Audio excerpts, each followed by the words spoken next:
Hey guys, in this video we're going to talk about how you can deposit a check in Chase Bank.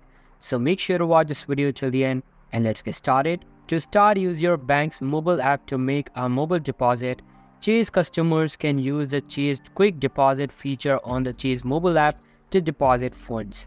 Some steps to deposit an online check may include sign into your selected mobile banking app, tap on deposit checks, and choose the account where you want your deposit to go.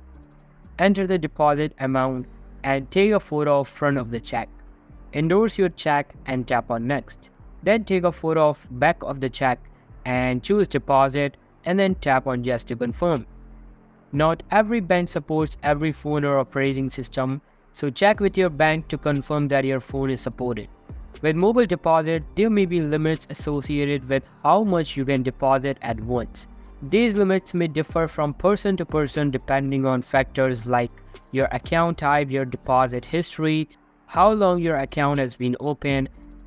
It is also not necessary that all of your checks can be deposited through mobile banking.